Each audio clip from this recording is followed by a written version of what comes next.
Kapatid, may tatabi po sa kanila. Tabihan niyo sila. Ayan. Amen. Hallelujah. Sige po, sige. Malaya ang ating Diyos. Purihin po ang Panginoon sa araw na to. At tayo po ay nakakasamba pa. Amen. Alam ko po, hindi naman lingid sa inyo yung mga balita. That is bad news, di po ba? Sabi nga ng balita, the Philippines is shaking. At kagabi, meron uling bago. Bukod dun sa alas 5 ng hapon kahapon, na may nalindol yung Sambales. Kagabi po, meron uli. Alas 11 ng gabi sa Surigao. Tama ba? Tama ako, no? Surigao. Dalawang lugar ng Surigao. And that is, ilang ano mo ba? Ilang magnitude siya? So parang ano, no? Talagang sunod-sunod. At kung ano man po, di natin alam, ano man, mayanig dito, lalabas tayo, pupunta tayo sa bakanting lote, huwag po kayong magpapanik, at tayo po ay mananalangin. Kasi sabi nga, di natin alam kung ano yung ano. Pero syempre, katulad nga ng mga inawit natin, ang kahabagan, hingin natin sa Diyos. Amen. Dahil wala pong ibang makatutulong sa atin. At walang ibang makapagpipigil niyan. Siya lang. No? At talagang, sabi ko nga kagabi in my prayer, Lord, inuuga mo na yung Pilipinas. Sana maraming tao sumamba na sa'yo. Pero di ba, parang hindi pa rin. No? Parang during the earthquake, doon lang sila talagang sisigaw ng Lord! No? During the earthquake. But after everything, parang back to ano na naman. Back to reality, back to normal. Tandaan po natin, sinasabi, pag hindi tayo magpupuri, uutusan niya ang mga bato. Uutusan niya ang nature para purihin siya. Nawa maging awakening sa sambayan ng Pilipino, hindi lamang po sa atin, kundi sa ating lahat, kung ano po yung nagaganap. Hindi yun biro, no? Mayat-maya, may paglindol. Kaya talagang hingin po natin ang kahabagan ng Panginoon. Amen. Tayo po ay manalangin na, pag-pray po natin. Natutuwa ako, andyan si Josie, kahapon po. Ay siya po ay pinag-pray natin, siya po ay may sakit, pero kaya niya na raw. Salamat po sa Diyos. No? At talaga po, pag-pray din natin yung iba na may sakit, yung apo ni Ate Glenda, nasa ospital, si Cyrus Corpus. No, pag-pray natin yung provision ng Panginoon para makalabas na po siya ng ospital. Eh si Nanay Saling pa rin po, maga po yung kanya kamay daw. Kaya panalangin po natin. And I know, I do believe, bawat isa sa atin, may mga kanya-kanya tayong prayer request. Hindi man na po natin isa-isahin sa oras na to, but we do believe God knows everything. Amen? All we have to do is to trust our Lord. Tayo po'y manalangin. Lord, maraming salamat po sa umaga na to. Salamat po, O Diyos, sa kabila ng mga kaganapan sa aming bansa. Nandito pa rin kami nakatayo, malakas, buhay. Nakapagpuri sa pamamagitan ng awit, O Diyos. At nawa, Panginoon, kahit wala kami sa mga sambahan katulad nito, patuloy kami magpuri, patuloy kami sumamba sa iyo, patuloy kami lumapit, patuloy kami dumulog sa iyo. Dahil tanging ikaw lang ang makaaabot, tanging ikaw lang ang makatutugon, tanging ikaw lang ang makatutulong, O Diyos, sa kung ano man na nangyayari sa aming bansa, sa bansang Pilipinas, Lord God. Lord, we continue to declare and pray that the Philippines is for Christ. The Philippines is yours, Panginoon. Kaya humihingi kami ng kahabagan para sa bansa na ito, Panginoon. Lord, we ask for your mercy. Nawa, O Diyos, wala nang maganap na pagyanig, Panginoon. Yun po yung panalangin namin. Pero hindi ka namin, Lord, pwedeng utusan. Pero humihingi kami, Lord God, ng kahabagan sa iyo, O God. Nawa, Panginoon, matigil na, O Diyos. Nawa, nagkaroon na rin ng pagkagising yung mga kababayan po namin, Panginoon. Nawa, O Diyos, naging susi ito para ang mga tao lumapit sa iyo. Para ang mga tao, Panginoon, kilalanin ka. Talagang may Diyos Kilalanin ka bilang kanilang Diyos, Hari at tagapagligtas. Panginoon, nawa o Diyos, patuloy na pagharian mo ang bansa na to, O God, at iligtas mo sa mga bagay na katulad nito, Panginoon. Kaya salamat po, O Diyos, patuloy kami nagtitiwala sa iyo, patuloy kami magpupuri sa iyo. Wala po kaming kakayanan, wala kaming lakas, we do not even have powers, Lord God, nagpigilan o itigil ang mga nagaganap sa aming bansa. But we have God like you. We have a very big God. We have a powerful God. We have a sovereign God. And His name is Jesus Christ. Kaya sa iyo kami lumalapit, sumasambat, nagpupuri. Sa iyo kami humihingi, O Diyos, ng kahabagan, Panginoon. At patuloy, Panginoon, dalangin namin yung mga kapatid namin na meron pa rin hindi magagandang nararamdaman sa kanilang katawan. Sinanay sa name, Lord, we continue to ask for your healing touch, lalo na dun sa bahagi ng kamay niya na namamaga. Thank you, God. Nandito na po si Ate Josie, Lord God. Magaling na po siya. Salamat po. At maging sa apo ni Ate Glenda na si Cyrus Corpus, Lord God. Lord, we pray for your financial provision para makalabas na po ng hospital ng bata na to. Saan man magmumula, Lord, di namin alam, pero hinihingi namin sa iyo. Tulungan mo po ang bata na to na makalabas na ng ospital para hindi na madagdagan yung bill niya, Panginoon, hindi na lumaki pa, O God. Sa iyo po kami nagtitiwala. We know, Lord, ikaw may magagawa. Yung mga kamag-anak niya, very limited yung magagawa. Pero ikaw, marami at malaki ang magagawa mo. Patuloy na magpakilala ka sa sambahayan ni Ate Glenda, Panginoon. And to each and every one of us, Lord God, ano man ang nilalaman ng puso at kaisipan ng bawat isa, God, naniniwala kami, hindi kaiksi ang iyong kamay, upang hindi ipagkaloob, ano man ang niluluhog ng puso namin sa iyo, Panginoon. Kaya patuloy kami, Panginoon, nagtitiwala sa iyo. Patuloy, Panginoon, na ang pananampalataya namin, ang focus namin, Lord God, sa iyo lamang. Kasi sabi mo sa iyong salita, let us fix our eyes at unto you, Lord Jesus, the author and finisher of our faith, Lord God. Patuloy, Panginoon, imbes na mangamba kami, matakot kami, imbes na mawala, mabawasan ang pananampalataya namin, Lord, mas lalo kaming tatawag, mas lalo kaming lalapit, at mas lalo kaming kakapit sa iyo. At ang mga pananampalataya namin, Lord God, mas lalo, Panginoon, na lumago ito, O Diyos. Salamat po, salamat po. Meron kang kaparaanan para gawin ang mga bagay na to. Thank you, Holy Spirit. Thank you, God. Thank you, Jesus. In Jesus' name we pray. Amen. Amen. Hallelujah. Purihin ko ang Panginoon.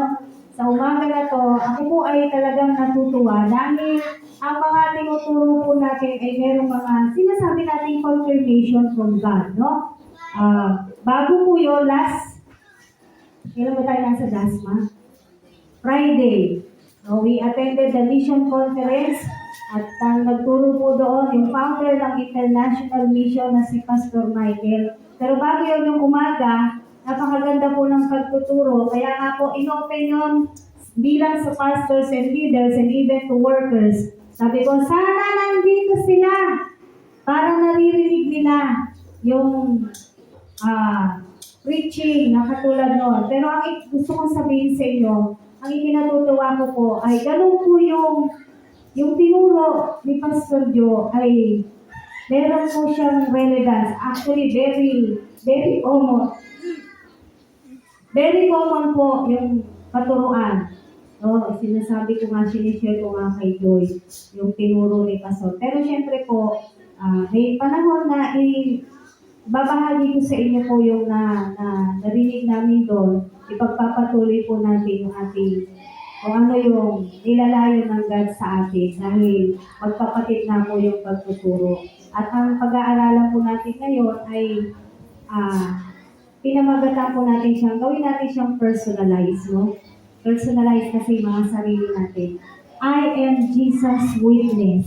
Sabihin nga po natin, I am Jesus' witness. Ayan. Buksan po natin ang ating Bible, Acts or Gawa 4:20. Punta po tayo sa Gawa. Or sa Acts, kung English po yung Bible ninyo. Acts chapter 4, verse 20, gawa sa Tagalog. Actually, buong chapter 4 po sana ito, pero hindi na po natin ginawa. Basahin niyo na lamang po sa inyong tahanan yung gawa na buong chapter 4. Napakaganda po ng sinasabi ng salita ng Diyos dyan. Ito na lamang po yung kukuhanin natin doon sa verse 20, kung saan sinagot ni Pedro yung mga pumipigil sa kanila na ipahayag, ipakilala, i-preach si Jesus Christ. Gawa chapter 4 verse 20. Sabi po nito, nakita na po natin? Sabi nito, hindi maaaring di namin ipahayag ang aming nakita at narinig. Yan, napakaiksi lamang po. Sagot yan ni Pedro. Nasahin po natin siya sa New Living Translation, Acts chapter 4 verse 20. Sabi rito ni Pedro, we cannot stop telling about everything we have seen and heard. Hallelujah. Lord, salamat po, banal na spirito. Buksan mo ang mga spiritual na mata at tainga ng lahat ng nakakarinig ng iyong salita, lalo na sa kapaligiran po namin, Panginoon. Lord, abutin mo po sila. In Jesus' name. Amen. So ito po, may kwento po ito. Kaya sabi ko sa inyo, basahin niyo na lamang sa inyong mga tahanan. Ito po yung nagpahayag. Sila Pedro, sila Juan. Actually, pinagaling nila, there's a brief story para meron kayong konting idea. Pinagaling nila yung lumpo doon sa Beautiful Gate. Nabasa niyo na po yung kwento na to. Namamalimos yung lumpo, nandun siya doon sa templo. Tapos sabi nila, Pedro, silver and gold, I have none.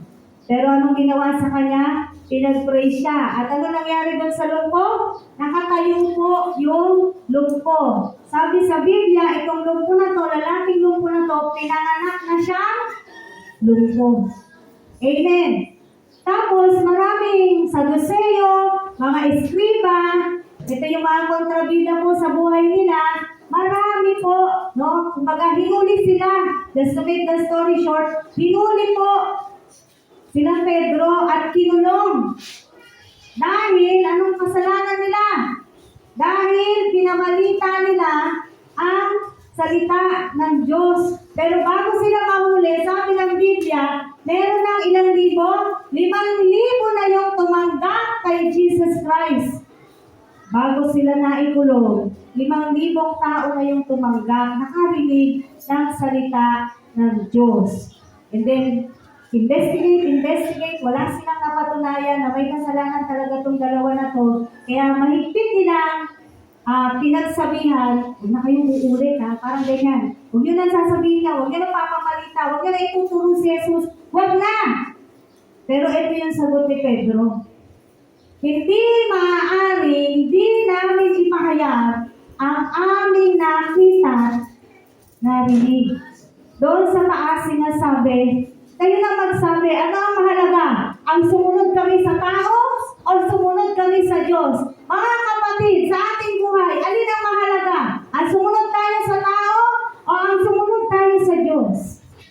Katulad nilang Pedro, nawa maging matapang din tayo katulad nila. Alin ang mahalaga? Kahit pinipigilan ka, huwag kang mag-church, huwag kang mag-a-attend, huwag kang pupunta doon, dami natin ginagawa, may pasok tayo, huwag kang a-attend, huwag kang sasamba, huwag kang mag-pray. Sino susundin natin? Ang nakakalungkot, nasusunod ng tao?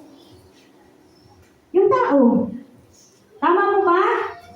Pero sila Pedro, kaya nga sabi ko, Lord, sana ganito kami katapang. And their lives is always at stake. Yung buhay po nila laging nanganganib. Kita niyo naman, walang ginagawa, inulong. Pero dahil maraming tao sa paligid nila at katabi nila Pedro, yung pinagaling nilang lumpo, wala silang makita talagang kasalanan, pinakawalan nila. Kasi mapaparusahan sila, kung ikukulong nila itong mga to, na wala naman talaga silang basihan, ano ba talaga yung ginawa? Ngayon, ano ba yung sinasabi nila Pedro? Hindi maaaring di namin ipahayag ang aming nakita at narinig. Alin yun? Ano yun? Sino yun? At alam naman po natin na ang mga alagad ni Kristo, silang lahat po naging saksi. Saan? Sa mga himala ni Jesus. Amen? Silang lahat naging saksi, nakarinig ng turo ni alagad eh. Bago nakapagturo si Jesus, sila po ngayon tinuruan talaga ni Jesus. That's why they became the disciples of Jesus Christ. Amen? No? Nasaksihan nila lahat hanggang kamatayan at muling pagkabuhay ng ating Panginoong Jesus. Tinuturo nila si Jesus, pinapakilala nila si Jesus. Kaya sabi nila, hindi pwede. Hindi pwede hindi namin papahayag. Hindi pwede hindi namin papakilala si Jesus Christ. Hindi pwede hindi kami mag-share ng salita ng Diyos. Kung baga gusto sabihin ni Pedro, walang makakapigil sa amin. Sino nakakapigil po sa atin? Para gawin ang mga bagay na patungkol kay Kristo. Amen? Liniliin po natin. Sila Pedro, ang mga alagad ni Kristo, nalaman nila. Bakit ganun sila katapang? Bakit ganun na lang nila pinaglalaban? Si Jesus. Bakit po sila ganun katapang? Kasi sila mismo nasaksihan nila, nalaman nila, amen po, naunawaan nila ang alin? Ang gospel. Ano yung gospel? Yung mabuting balita. Sino yung mabuting balita? Si Jesus. Sino si Jesus? Siya lang naman yung tagapagligtas natin. He is our salvation. Amen? Si Kristo, ang mabuting balita. Kaya sabi nila, Pedro, hindi pwede hindi namin papakilala. Hindi pwede hindi namin ipapahayag. Bakit po? Dahil alam nila Pedro, nauunawaan nila, tanging si Jesus lang ang tagapagligtas. Wala nang iba. Acts 4:12. Gawa 4:12. Ano po sabi doon? Para maging maliwanag po sa ating lahat ang sinasabi ng Biblia. Acts chapter 4 verse 12. Gawa 4:12. Diyan lang po tayo sa gawa pa rin. Atras lang tayo ng konti. Anong sabi po rito? Kay Hesus Kristo lamang matatagpuan ang alin? Ang kaligtasan, sapagkat sa silong ng langit, ang kanyang pangalan lamang ang ibinigay ng Diyos sa ikaliligtas ng tao. Meron bang ibang pangalan na binigay ng Diyos? Wala. Anong pangalan lang ang binigay ng Diyos sa ikaliligtas ng tao? Jesus lang. Walang ibang pangalan. No other name but the name of our Lord Jesus Christ. Not even the names of the saints. Kahit po sa sobrang dami ng santo, hindi po sila ang daan ng kaligtasan. Not even Mary. Amen? Hindi rin po si Mary. Alam naman natin lahat, si Mary po, tao. Pero napakapalad na babae dahil pinasangkapan siya ng Diyos para sa pagiging tao ni Jesus. Siya po ang ginamit. Amen? So we do not have anything against Mary. We love her. But she is not a God.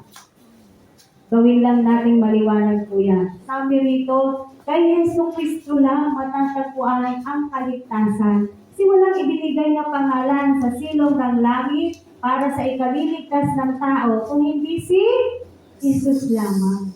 Si Jesus Christ lang. Balikan niyo yung John 14:6. Si Jesus mismo yung nagsalita. Jesus said, I am the way, the truth, and the life. No one comes to the Father except through me. Siya lang, wala na. Manahanap ba tayo ibang pangalan na tinuturon, sinasabi? Sa pamamagitan ni Pedro, sa pamamagitan ni Juan, wala po. Sa pamamagitan ni Jenny, wala, lalong wala. Tama po ba? Lalong wala. Kulto na po yun. Kung sa pamamagitan ni Jenny, maliligtas kayo. Malis na po kayo dito. Lagi ko yan sinasabi. Pag meron na kayong narinig na hindi na si Jesus ang itinataas ng iglesia na to, magsialis na po kayo. Dahil walang ibang Diyos kung hindi si Jesus lang. At tayo po, katulad ng mga alagad ni Kristo, ay mga witnesses. Acts 1:8. Tingnan po natin. Gawa pa din.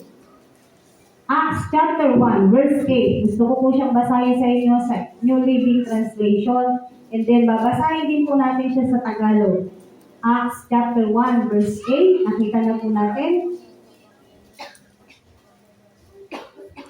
But you will receive power when the Holy Spirit comes upon you. And you will be my, ano sabi ni Jesus? You will be my witnesses. Ano yung witnesses? Telling people about me everywhere.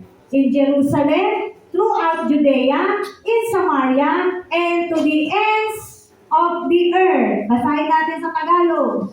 Hallelujah. Acts 1:8 or Gawa 1:8. Sabi po rito, ngunit bibigyan kayo ng kapangyarihan pagbaba sa inyo ng Espiritu Santo at kayo'y magiging mga saksi ko sa Jerusalem, sa buong Judea at Samaria at hanggang sa dulo ng daigdig. Pastora sa Jerusalem daw yan. Pastora sa Judea yan. Pastora sa Samaria yan. Ano sabi sa dulo?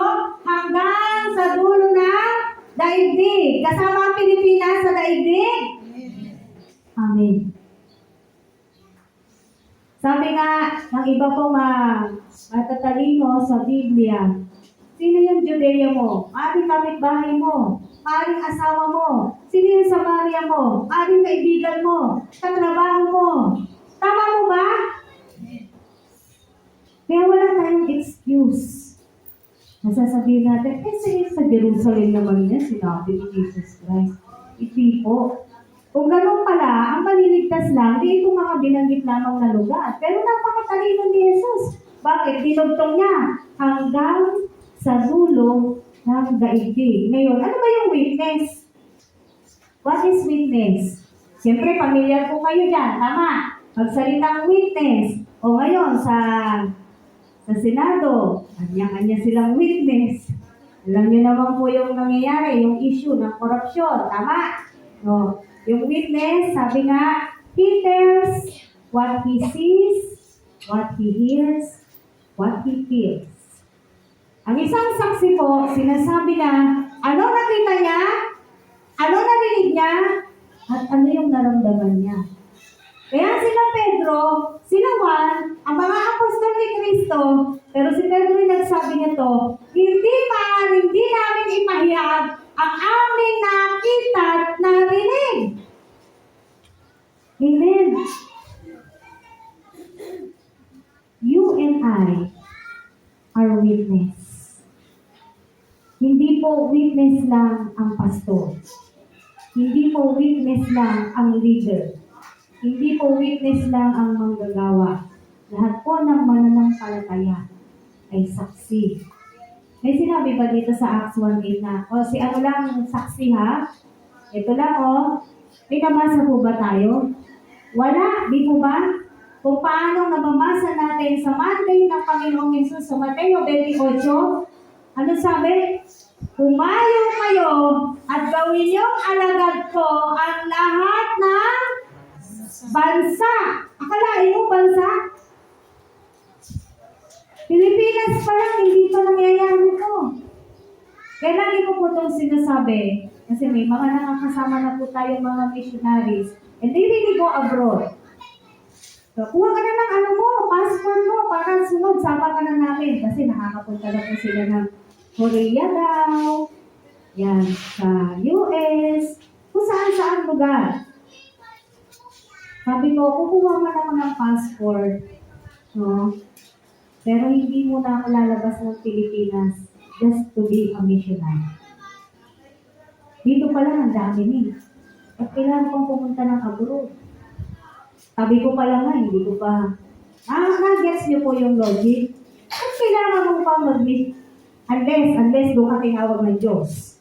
Meron po talagang tinatawag ang Diyos na doon ka pumunta. Pero kung wala namang particular na pagtawag ang Diyos sa'yo, bakit kailangan?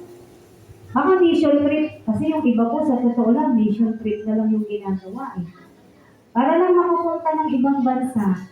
Sige. Diba?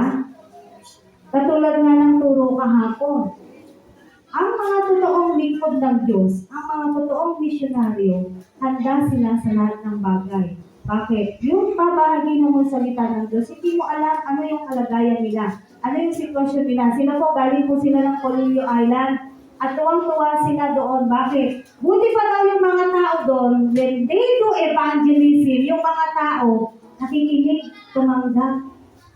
Gusto nila patungkol kay Jesus Christ. Pero dito sa atin sa syudad, mag-share ka. Minsan nga nakikita ka pa lang, pinagsasarang ka na ng pinto. Ilang beses na po nangyari yan sa amin, dito pa lang sa paligid.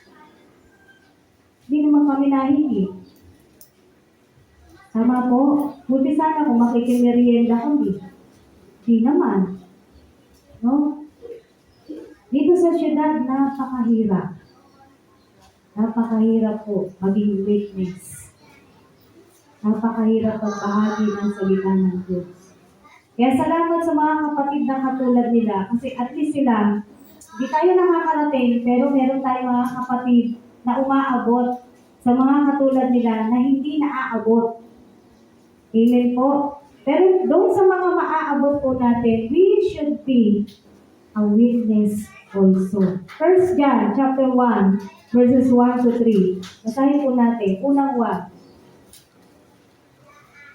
1 John chapter 1, verses 1 to 3.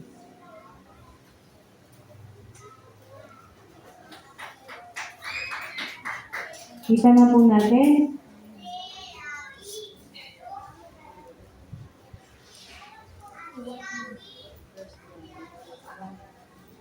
Sige, sa Tagalog po muna natin basahin. Kasi kaya ko po siya binabasa din sa version ng English, na New Living Translation.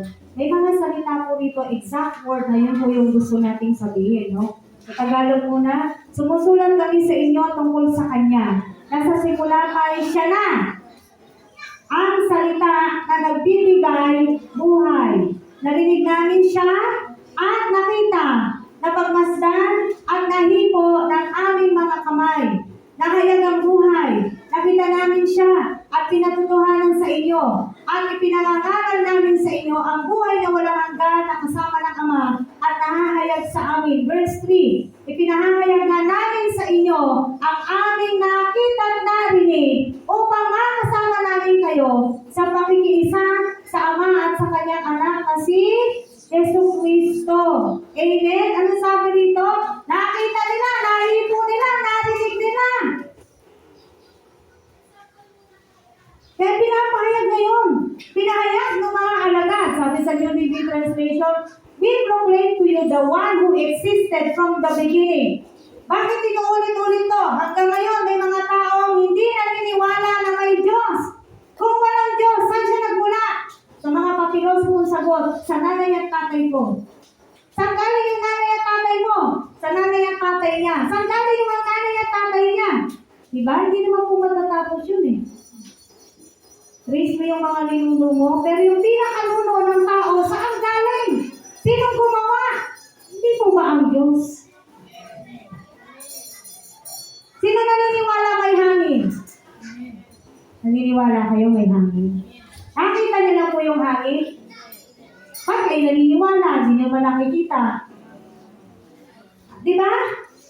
Ganon din sa Diyos eh. Yung mga sinasabi nilang atheist sila, we do not believe that there is God. Ano sabi ng Biblia? You fool. Biblia po may sabi, hindi ako sa awit, sinabi yun. Hindi ka naniniwala may Diyos, pero naniniwala ka na may hangin. Yung hangin hindi mo nakikita. Yung Diyos pa nakikita natin? Hindi. Dahil ang sabi ng one siya po ay Espiritu. Kaya natin siya sinasamba sa Espiritu at sa katotohanan. That's why we do not need images. Why? Because our God is Spirit. Hindi natin kailangan ng mga larawan, mga kapatid. Ang kailangan natin ay salita ng Diyos. Basahin nila lamang mo sa bahay, John 4:24. God is Spirit, kaya ang hinahanap niya ay sambahin siya sa Espiritu at sa katotohanan. Paano mo may mapaliwanag yung hangin na hindi mo nakikita pero naniniwala ka, pero sa Diyos hindi naniniwala? Sino gumawa ng hangin? Paano nagkaroon ng buhay si Adan? Sino po nakakaalam? Ano ginawa ng Diyos? Hiningahan niya. Balik tayo sa Genesis. Tama po ba? So how can we say that there is no God? salita ay nabuhay, nagsakatawang tao. Nabuhay na kasama ng mga tao nung panahon na yun. Kaya nga sabi nila Pedro, nakita namin, nahipo namin, nakasama namin, narinig namin. Kaya hindi mo kami pwedeng pigilan. Kasi kami mismo yung saksi, mga kapatid. Naranasan niyo na ba ang Diyos? Palagay ko'y oo. May ginawa na ba ang Diyos sa buhay natin? Marami na! Amen! Napagaling na tayo sa ating mga sakit at kung ano-ano pa pong naranasan natin, binigay ng Diyos sa mga pagpapala, pagtugon ng mga panalangin po natin, lahat binigay ng Diyos. Anong dahilan para hindi ka maging saksi, kapatid? Anong dahilan para hindi natin ipagmalaki ang Diyos? Anong dahilan para hindi natin ipahayag si Kristo? Anong dahilan para tayo nahahadlangan na ipakilala si Yesu Kristo sa mga tao? Christian witness is someone who tells others of his or her experience with Christ. Anong naranasan mo kay Kristo? Di lang sinasabi mo ikaw ay mananampalataya. Yun yung sasabihin mo. Yun yung ipapahayag mo. Amin po ba, mga kapatid? All believers are responsible to be witnesses for Christ. Again, I say, all believers are responsible to become witnesses for Christ. Sabihin mo yung katabi mo, witness ka pala eh. Mag-witness ka. Huwag kang tatahi-tahimik. Ano nang i-witness natin? Anong sasabihin natin? Anong ipapahayag natin? Anong naranasan mo kay Kristo? Tama po ba? Anong narinig mo kay Kristo? Kasi yung iba, pag sinabi kasi witnessing, evangelising, natatakot. Hindi namin alam anong sasabihin namin. Tama? Palagi pong ganyan ang kapiran. Hindi kami marunong. Ano ba sasabihin namin sa tao? Kapatid, napakasimple. Anong ginawa ng Diyos sa'yo, yun yung sasabihin mo. Anong naranasan mo sa Diyos, yun yung sasabihin mo. Anong pagkakakilala mo sa Diyos, yun yung sasabihin mo. Paano mo siya nakikilala? Anong relasyon ka meron sa Diyos, yun yung sasabihin mo. Marami na mong ginawa ang Diyos sa atin. Kung tutusin, kahit buong maghapon na mag-witness tayo, hindi tayo mauubusan. Sa dami-dami na po ang naranasan natin kay Kristo, hindi tayo nauubusan. Pero bakit nasaan ang mga witnesses ni Kristo? Nasaan sila? Nasaan tayo?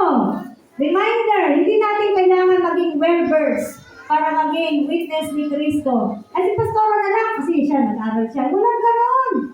Walang posisyon sa pagiging witness. All of us are witnesses of Jesus Christ. Amen. Kaya nga pag sinasabi natin, meron po tayo ngayon, meron tayo evangelism. Yung iba ayaw pumunta. Kasi sinasabi nila, hindi namin alam ano sasabihin namin. Ngayon, sinasabi na sa amin ng Diyos, anong naranasan mo sa akin? Anong narinig mo sa akin? Anong natutunan mo sa akin? Anong nakita mo sa akin? Yun ang sasabihin mo. Just be true to yourself. Amen? Walang dagdag. Walang sugar coating of your story. Huwag mo agagandahin para lang itong tao na ito maniwala. Hindi.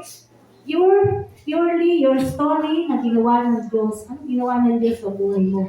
Yun lang. Di mo kailangan mambolang para lang siya ma-please, para hindi siya masaktan. Hindi po natin kailangan yan. Amen. Meron pong kwento sa John chapter 9, verse 25. Mahaba po uli ito, kasi ito po yung pinagaling ni Jesus na bulag. Pinanganak na bulag, pero nakakita, pinagaling ni Jesus. Buksan po natin. Again, mga kapatid, ito po mga sinasabi kong kwento sa inyo.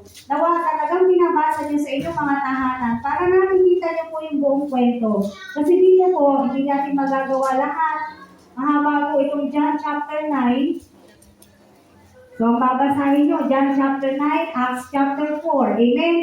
Ito po yung mga pinag-aaralan natin. Pero kukunin lang natin yung verse 25 in John chapter 9. Ito po yung dumura si Jesus. Ito yung kwento nito, just a brief idea again sa kwento. Dumura si Jesus sa lupa at tapos pinahid sa mata ng lalaki. At itong lalaki na to ay nakakita. Pinatawag pa nga mga magulang nito eh. Nasahin niyo na lang po. Pero doon tayo sa verse 25, sabi po rito, hindi ko po alam. Kasi tinatanong siya eh. No? Sige, tingnan natin sa verse 24. Yan muli nilang ipinatawag ang dating bulag at sinabi sa kanya, sabihin mo ang totoo. Alam namin makasalanan ang taong iyon. Yung mga eskriba, yung mga magagaling, yung mga kontrabida sa buhay ng mga Kristiyano. Hindi ko po alam kung siya'y makasalanan o hindi. Kasi bulag nga siya eh. Inborn din ang pagiging bulag nito, mga kapatid. Ngunit ngayon, tugon niya, isang bagay ang alam ko, sabi ng lalaki dating bulag. Dati akong bulag, ngunit ngayon, nakakikita na. Amen. So, anong ginawa ng lalaking bulag na to? He became the witness. He became witness of Jesus Christ. Ito ginawa niya eh. Hindi ko naman alam kung makasalanan siya o hindi. Basta ang alam ko, ano ba yung naranasan niya kay Kristo? Iyon yung sinabi niya. Paulit-ulit siyang tinatanong dito, pero iisa ang sagot niya. Basta ang alam ko, dati akong bulag, ngayon nakakakita na. Anong pinatotoo niya? Yung naranasan niya lang. Wala nang iba. No sugarcoating of the story. Amen? At nalaman natin dito, para pasimple pa nga siyang tinanong, sino po may kasalanan, bakit siya bulag? Mababasa niyo yan. Kaya sabi ko sa inyo, basahin niyo yung buong chapter 9. Anong sagot ni Kristo? Para mahayag ang kalwalhatian ko. Kasi kailangan niyang gawin yun. Biro mo, sinong mga gagawa nun? Dura, nasa pahit sa putik. Para kung ano mo, anong saysay? Di mo ba? Kasi ngayon, kung bulag ka, kanino ka pupunta? Sa doktor, di ba? Di ka naman pupunta sa akin para doon na ako sa lupa, tapos papahin. Jesus lang makakagawa po nun. Hindi po ako. Only God. Amen. Pero ano yung pinatotoo nitong lalaking bulag? Kung ano yung naranasan niya. No? Kaya nga sabi na, hindi ko po alam kung makasalanan siya. Basta ang alam ko, dati akong bulag, ngayon ay nakakakita na. Hindi ka ba sasaya nun? Dati kang PWD, ngayon maayos ka na. Amen? Kaya meron pong himala eh. Ay magagawa ang Diyos. Kahit po sa mga kapatiran natin, kasamahan natin ng mga PWD, hindi natin pwedeng limitahan ang kapangyarihan ng Diyos. Dahil itong dalawang napapag-usapan natin, inborn sila. Yung isa, lumpo. Actually, ang nagpagaling sa lumpo, sila Pedro at si Juan. Kamukha lang po natin silang mga tao. Wala po silang power, but they give the word of God to that person. Ang sasabihin ng iba, kapag yung iba pinagpipray, hindi naman gumagaling. Diba? Pwede nyo kasi isipin yan eh. O sabi, pag-pray, tas gagaling. Only God knows. Sino ba yung pagagalingin niya? Sino yung hindi? Amen. Tatandaan ko talaga yung kwento ni Pastor Ray. Yung patay, ano sabi, maghapon na nilang pinagpipray. Hindi naman nabuhay. Napagod po sila. Bakit? Kasi wala nang, na-realize nila, wala naman pala sinabi ng Diyos na buhayin natin. Unless God says so. Amen? Kailangan maliwanag. Maliwanag yung sinasabi ng Diyos. Pero kung wala sinasabi, ang Panginoon, anong gagawin? Mapapaya ka, mapapaya ang mga Kristiyano. Bakit? Uulit-ulitin natin. Ang dala nating pangalan ay pangalan ni Jesus Cristo. Pag sinabing born again, kakakambal na nun ang pangalan ni Jesus Christ. Amen. So ito sa John chapter 9 verse 25, yung sinabi ng bulag, he just told what he experienced to Jesus Christ. He told them what Jesus had done to him. Sinabi niya, ano lang yung ginawa ni Jesus Christ? Yun lang naman eh. Wala nang iba. So mga kapatid, share. We can all share what Christ has done in our lives. Amen? Bilang po isang iglesia, tayo po ay katawan ni Kristo. Amen. Body of Christ. Pero when it comes to witnessing, ano po tayo sa individual witnesses or sa kanya-kanya ba, personal witnesses. No? Kumbaga, iglesia tayo, pero nadadala po tayo sa gawa ng isang tao. Like for example, yung nabasa kong libro po ni Pastor John MacArthur. Patay na po si Pastor John MacArthur, no? Sabi niya, kaya yung witnesses, no, yung corporate testimony of the church is very, very important na maalagaan. Bakit? Meron sa kanila, Kristiyano, nagsayaw ng, alam mo na yun, hindi maayos na sayaw. At ang napulaan, hindi lang naman yung nagsayaw. Anong sinabi? Ba't naman yung church na yun? Nakuha nyo? Sa isa lang yung gumawa o dalawa, pero anong bitbit? Pangalan ng church. Kaya napakahalaga po ng mga buhay po natin as a witness of Jesus Christ. John 13:35. Buksan po natin. 13. John 13 verse 35. Sabi po rito, kung kayo'y magbibigan, makikilala ng lahat na kayo'y mga alagad ko. Amen. We are telling people that we are disciples of Jesus Christ. Kaya sabi rito, kung kayo'y mag-iibigan, makikilala ng lahat na kayo'y mga alagad ko. Pero kung nagkakagatan po tayo rito, anong magiging patotoo? Ano magiging saksi ang iglesia na to kung ang bawat isa po sa atin, puro pakitang tao lamang, nagsasakitan, nagkakagatan, hindi nagpamahalan, hindi nag-uunawaan. Ano pong mangyayari patotoo ng iglesia na to? Palagay nyo ba may sasama pa sa atin? Siguro kahit sila brother and sister, hindi na pupunta yan dito. Sila naman nag-aaway, ba't pa tayo pupunta dyan? Ano po ninyo? No? Romans 13:9. Medyo marami po tayong verse, no? Roma 13:9. Romans chapter 13, verse 9. Maganda po yan para nabubuksan niyo yung Bible niyo. Kasi hindi kayo nakakabukas sa bahay. Roma 13:9. Ang mga utos, gaya ng huwag kang mangangalunya, huwag kang papatay, huwag kang magnanakaw, huwag kang mag-iimbot, at ang alinmang utos na tulad ng mga ito ay nabubuo sa ganitong pangungusap. Alin? Ibigin mo ang iyong kapwa gaya ng iyong sarili. In relevance with our topic last Sunday, to love you more. We must love others. We must give our life to others. Ito po yung sinasabi. Amen? Bumalik tayo dun sa pinag-aralan natin yung nakaraang linggo. Hindi na po natin i-elaborate yan. Alam nyo na, paano mahalin ang mga kapatid sa pananampalataya, ang mga tao, ang mga kapwa po natin. Unang Pedro 2:12. Punta po tayo sa Unang Pedro 2:12.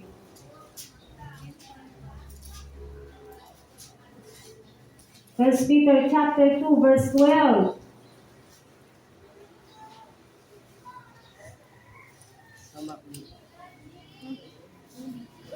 Ang sabi, mamuhay kayo ng maayos sa gitna ng mga walang pananampalataya.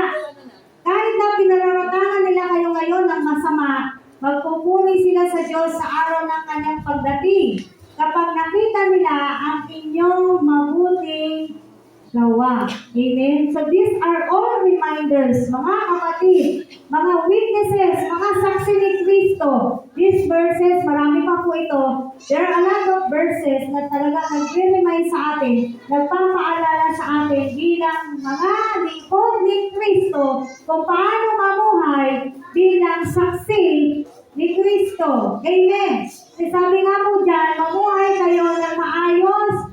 Kahit pa yung nasa kapaligiran po natin, hindi sila nananampalataya. Hindi sila naniniwala. Huwag tayong mahihiya. Amen. Lagi ko itong sinasabi ngayon. Dati kasi nahihiya rin ako in public place. But now, no more. Huwag na tayong mahiya kahit nasa public place ka. Kung kinakailangan magdasal, magdasal. Kahit nasa public place ka, kung kinakailangan magbahagi, magbahagi.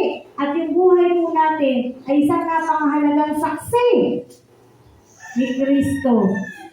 Minsan, kahit hindi po tayo magsalita, kapag nakikita ng tao na isinasa pamuhay po natin, ano yung natutunan natin sa Biblia? Sila na po yung pusang lalapit sa atin. Kaya napakahalaga po ng pamumuhay natin mga Kristiyano araw-araw. Paano po yung buhay natin pag tayo po ay nasa bahay, pag tayo ay nasa paaralan, pag tayo ay nasa trabaho? Paano po tayo namumuhay? Paano tayo mga Kristiyano? Dito sa iglesia, madali pong magpakita na mabait ka, mabuti ka, na Kristiyano ka, di ba? Kasi mahihiya ka sa mga kapatid sa pananampalataya. Eh kapag labas na ng building na to, paglabas na ng iglesia, kumusta po ang pamumuhay po natin?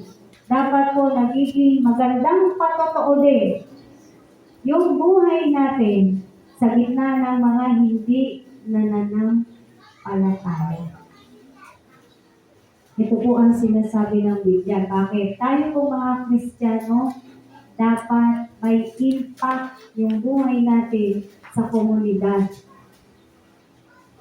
No? Paano natin mabibigyan ng impact yung nasa community po natin? Like for example, dito sa paligid natin, may mga kapatid tayong mananampalataya dito nakatira. Ayan, nadagdag sila brother and sister.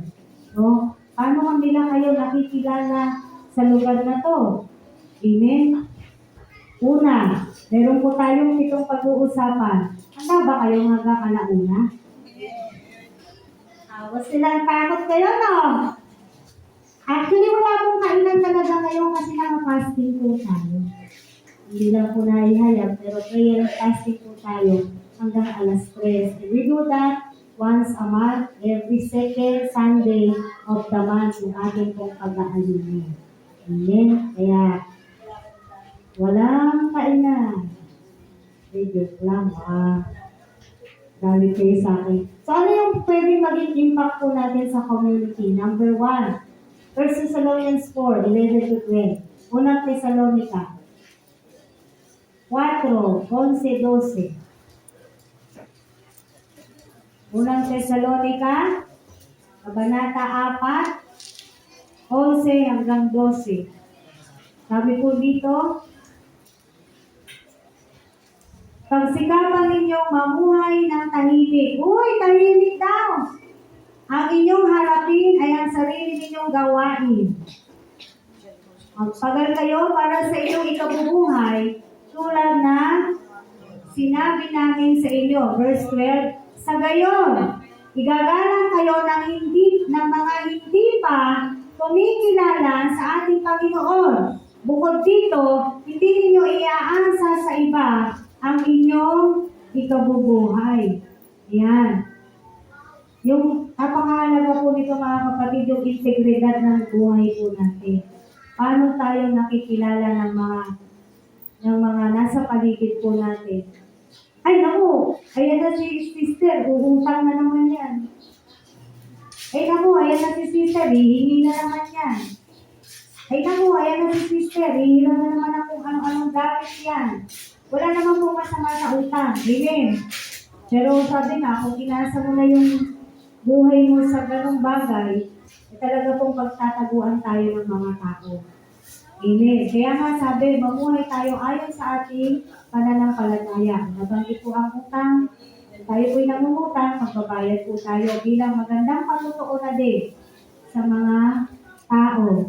Amen. Ngayon, kung wala naman talagang maibayad, makiusap po tayo doon sa tao. Huwag tayo parang wala lang. O, kasi sinasabi nila, yung mga Kristiyano daw, magaling mangutang, pero hindi marunong magbayad. So, huwag po natin isabuhay po yan. Marami po nasisira mga tao sa pera. No? Sinisira po ng pera ang tao. Maraming nagkakagalit dahil sa pera. Minsan halagang 20 pesos, 50 pesos, nakakalungkot. Ganun na lang ba talaga kaliit yung halaga ng pagkatao po natin para sa halagang ganun ay magsiraan tayo, mag-awayan tayo, no? Mag-unawaan. Kasi meron din naman sinasabi sa Biblia, kung sa tingin mo hindi na makakabayad yung kapatid, hayaan mo na. Kung nakikita mo wala siyang kakayanang magbayad, hayaan mo na. Nabasa niyo na yon? Hindi na tayo pupunta doon, pero magbasa kayo ng Biblia para nababasa niyo po yung mga ganitong versikulo. But what we're trying to say here is, yung integridad natin bilang mga Kristiyano, mga kapatid. Pagsikapan daw natin mamuhay ng tahimik. Huwag kang nangingialam sa buhay ng iba. Para maging magandang patutuo, maging witness tayo, very good witness, a beautiful example of our neighbors, of our family. Huwag mo nang pakikialaman yung hindi naman na dapat pakialaman. Kaya nga nauso yung mga marites-marites na yan dahil ang daming mga nangingialam. So huwag na tayo pong sumali sa mga ganong bagay. Mamuhay tayo ng tahimik. Sa loob ng bahay, mamuhay ng nagsisigawan. Kaya yung mga asawang lalaki, nagtatapik na lang ng tenga. Minsan po, kailangan talaga natin self-control. Kasi ang pangit talaga na ang lakas ng bibig mo. Alam nila, born again ka, pero yung bibig mo. Naintindihan niyo po ako. No? Sasabihin ng iba, hindi magalit. Di ko naman sinasabi mo kayo magalit. Normal naman po yung nagagalit. Pero yung palaging araw-araw, ganun na lang ng ganun. Nasaan po yung inaaral natin sa Biblia kung hindi natin maisa sa pamuhay itong mga bagay na to? Hindi po tayo nagiging magandang patutuo sa ating pong kapaligiran. Amen. Ito po yung una, yung integridad natin. And then, kasama sa integrity, pag sinabi mo, gawin mo. Amin mo ba? Huwag yung, dahil nakukulitan ka na lang, oo na. Oo ka na, hindi mo pala alam yung sinasabi niya, hindi mo pala naiintindihan. Tapos mapapasubo ka. No? Kaya nga turo po sa Bible, sa Ecclesiastes, sa mga ngalal, ang sinasabi doon, let your yes be yes, and your no be no. Sumagot ka ng yes kung talagang yes. Kung no naman, di no, wala tayong saban. Tama po? O kaya, kung kalooban ng Diyos, kung hindi ka talaga pupunta, sabihin mo na no. Amen po. Yun po yung sinasabi natin. Kailangan meron din tayong isang salita. Kasi ang pinag-aaralan po natin, tayo po ay mga witnesses ni Jesus Christ. Pangalawa, Romans 13:7, Roma 13:7. Sabi po rito,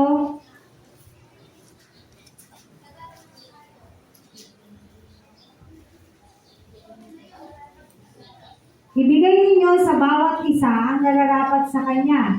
Magbayad kayo ng buwis sa kinauukulan. Gumalang sa nararapat igalang at parangalan ang dapat parangalan. Yan. This is in our government. Kasi kung titignan niyo po yung Romans 13, tungkulin sa mga pinuno ng mga bayan. Ayan. Bilang mga witnesses ni Kristo, Kristo, kasama po doon yung paggalang natin sa mga kinauukulan. Amen? Sabi nga, kung kailangan magbayad ng buwis, ay nilalakaw lang naman nila. Pina-blood control lang naman nila. Bakit pa ako magbabayad ng buwis? Ako naman din po ay nagalit sa ganyang usapin. Dahil talaga naman napakaraming naghihirap tapos sila nagpapakasalan. Pero ngayon po binabalik ng Diyos. Hayaan lang natin sila. Mahalaga sumusunod tayo. Yung mga tao na yan, kung talagang hindi sila tatalikod, magsisisi sa kanilang kasalanan, may araw po sila sa Diyos. Tandaan natin, hindi natutulog ang Diyos. Alam lahat ng Diyos ang nangyayari. Kahit paminsan sa ngayon, wala tayong nakikita ng linaw na ano na mangyayari, wala pang nakukulong, wala pang parang ganyan, naiinip na tayo, di ba? No? Natatapos na yung taon, wala pang nangyayari sa usapin. Kaya na yung nangyayari, nag-uuga-uga na sila. Ano po? Nagagalit na po ang Diyos. Tandaan po natin, yung mga nagsasabi, hindi naman nagagalit ang Diyos. Sino may sabi? Nasa Nahum? Our God is slow to anger. Amen? Nasa Mateo, nung ginawang yung simbahan, di ba nagalit si Jesus? Pinagtataon niya yung mga nagbibili doon dahil ginawang palengke yung church. Sino may nagsabing hindi nagagalit ang Diyos? Mabagal siyang magalit, pero nagagalit siya. Kaya gano'n siya kasi nagbibigay pa rin siya ng pagkakataon sa mga tao na katulad po natin. Huwag naman natin samantalahin. Amen, mga kapatid. So, itong mga nasa authority, nasa government po natin, sabi nga, igalang, dapat igalang, parangalan ang dapat parangalan. Meron pa rin naman pong matuwid dyan. Naniniwala po tayo, meron pa rin matuwid sa kanila. Yun nga lang kasi hindi kinakaya na isa lang siya, paano na yun? Isa lang siyang lumalaban, magdadalawa lang sila. Pero naniniwala tayo, lahat po ito alam ng Diyos. Lahat po ito niloob ng Diyos na mangyari. Amen? Kaya ipagkatiwala lamang po natin sa Diyos kung ano yung nagaganap ngayon sa ating bansa. Kahit naiinis ako kay BBM, pinag-pray ko pa rin siya. Lord, tulungan mo yung presidente namin. Ano po? Kasi tungkulin po natin yan. Kaya, magbayad pa rin ng buwis. Kung nakawin nila, problema na nila yun. Tandaan niyo yan. Alam ng Diyos yan. Ang alam ng Diyos, sino yung sumusunod. Alam ng Diyos, sino yung nagnanakaw. Alam ng Diyos, sino yung gumagawa ng di maganda. Alam lahat ng Diyos yan. God knows everything. Wala kayong may tatago sa Diyos. Kaya silang gumagawa ng di maganda, problema na nila yun. Haharap tayong lahat sa Diyos at tayo'y magbabayad. Sabi nga, sa ating pagharap sa Diyos, no, yun yung pinakamahalaga eh. Ano kaya ang sasabihin ng Diyos sa atin? Pagharap ko sa Diyos, anong gusto natin marinig? Well done, my good and faithful servant. Kasi meron talaga siyang sasabihan, lumayo ka, di kita kilala. Nasa Mateo po yan. At ang sinasabihan niya po na yun ay mga mananampalataya. Hindi po unbelievers. Kasi ang sagot nila, Lord, nagpagaling kami ng may sakit. Nabasa nila yun? Lord, nagano kami. Kumbaga yung ginagawa ng mga Kristiyano, siyang ginagawa nila. Kaya naniniwala tayo, yung mga tao na yun, na hindi papapasukin ng Diyos sa kanyang kaharian, ay mga mananampalataya din. Kaya tayo, pag sumigapan po talaga natin, ito na po yung panahon, uso ang mag-backslide. Ito na yung panahon na talagang ang relasyon natin sa Diyos, no, ay gawin na natin, alam mo yung totohanang relasyon. Yung pagmamahal natin sa Diyos, talagang bibigay natin sa Panginoon. Eh wala nang ibang makakatulong sa atin. Walang ibang makapagliligtas sa atin. Tanging ang Diyos lamang. Ang oras natin, ibibigay natin sa Diyos. Sinabi ba ng Diyos na, Jenny, 24/7 aking Brother Ernest, 24/7, sa Diyos ka lang. Ganun ba yung ginagawa ng Diyos? Hindi po, di ba? Nakakapagtrabaho ka pa, kapatid. Nakatulog ka pa. Nagagawa niyo pang mamasyal. Umamin kayo. Totoo naman yan. Nagagawa niyo pang magpakasaya. Tama. Ngayon, kinukuha ba ng Diyos lahat ng oras natin? Hindi. Pero yung isang araw, hirap na hirap maibigay sa Diyos. Ano sabi ng Biblia? 6 na araw sa inyo, isang araw sa akin.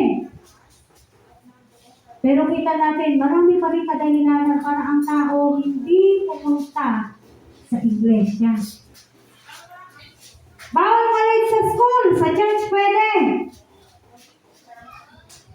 Bawal malit sa trabaho, sa church lang pwede. Naintindihan naman ni Lord. Nahihiya sa iba, nahihiya sa tao, sa Diyos hindi nahihiya.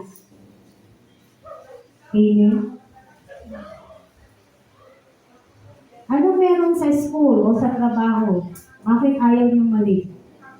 Kahit naman po ako, ayaw ko nang nalilate. Nung pumapasok pa ako, maaga pa sa oras ko, nakakapasok na talaga ako. Maganda naman yung hindi ka nalilate talaga sa trabaho mo o sa eskwelahan mo. Pero bakit sa church nalilate? Amen? Bakit Lord hindi nahiya? Pero sa tao nahihiya, natatakot. Pwede kang lumikha ng lahat, hindi tayo nahihiya sa Kanya. Tapos sasabihin mo, Kristiyano ka, born again ka, nakasunod ka ni Kristo. Alam mo bang si Kristo halos hindi na natutulog? Nung siya nandito sa mundo, ano ginagawa niya? Patuloy siya nagpapahagi, nagtuturo, nagministeryo. Basahin niyo ang Biblia. Halos hindi na siya kumain. Halos hindi na sila kumain. Amen? Pero pagdating sa church, okay lang mali. Okay lang hindi pumunta. Okay lang lahat. Mabait naman si Lord. Diba? Mabait naman si Lord, kaya okay na. Sa ibang bagay, nakapaghahanda ng magaganda, ng mabubuti, ng maaayos. Pagdating sa church, okay na yan, kahit ano na lang. Mainit naman sa SCM, kahit ano na lang isuot ko. Kahit ano na lang itsura ko. Pangit naman yung SCM eh. Isinasabay ba yung itsura ng church sa pananamit? Pero tingnan mo, pag maganda yung church, maganda yung sinusuot.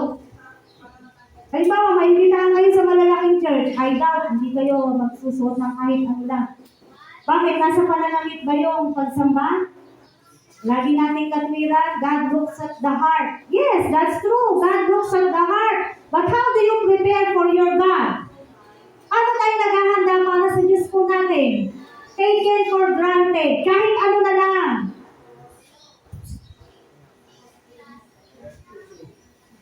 Amen? Lagi ka nang sinasabi, sabi sa Samuel, God looks at the heart. Kaya hindi mahalaga mo.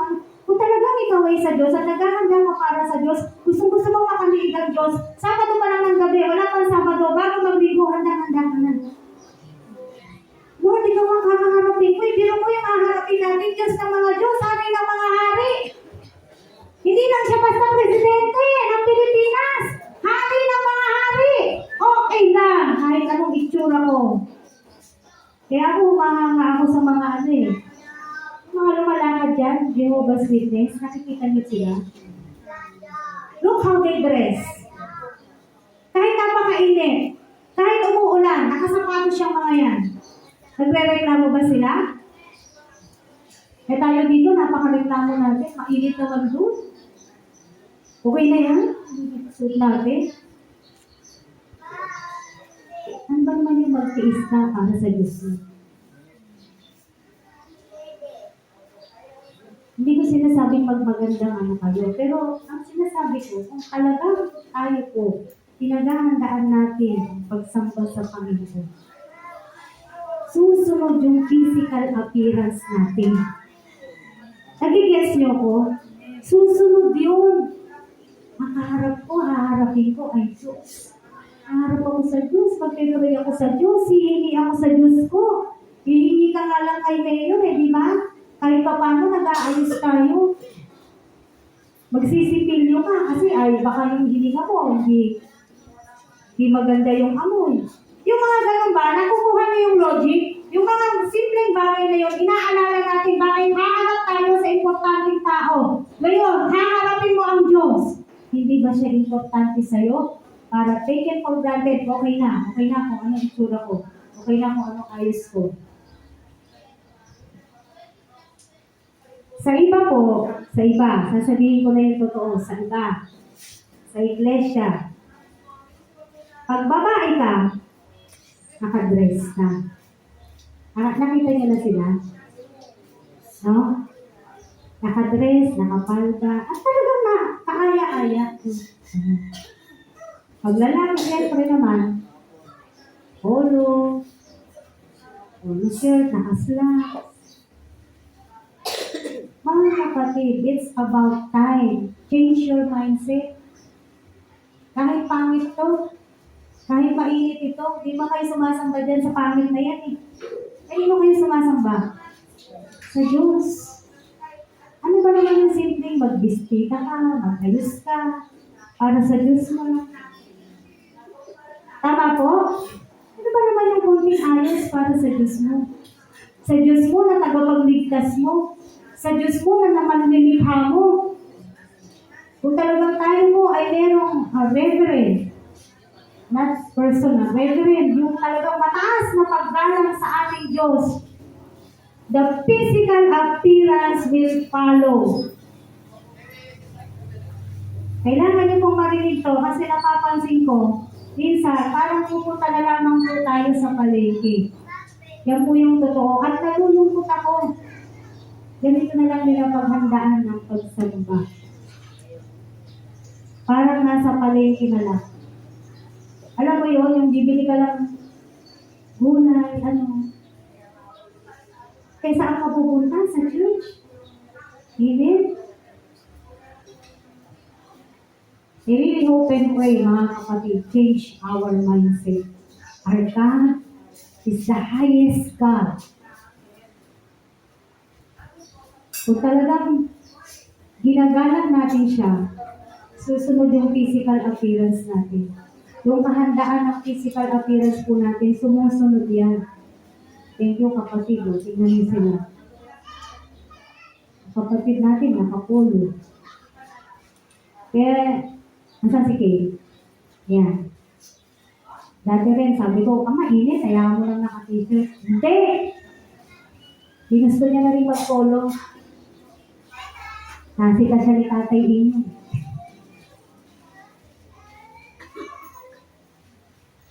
Kasi hindi naman, sino ba yung haharapin mo? Sino ba yung haharapin natin? Amen? Sa ngayon, mainit dito. Who knows? Next year, may aircon na to. Hindi natin masabi bakit. Binigay niya nga to eh. Napakaganda ng patotoo natin sa building na to. Yung ba mga ganong bagay, hindi kayang ibigay ng Diyos? Dati lupa lang yan. O tingnan nyo ngayon, hindi na nahihirapan yung bangko niya. Di ba? Dati tayo, hirap na hirap tayo magbalanse. Saan pa itatapat yung bangko para hindi ka gumanong ka? Ayun po yung nalawan namin, lupa lang yan dati. Yan. Pero ngayon, tingnan nyo, nahihirapan pa ba kayo? Hindi na.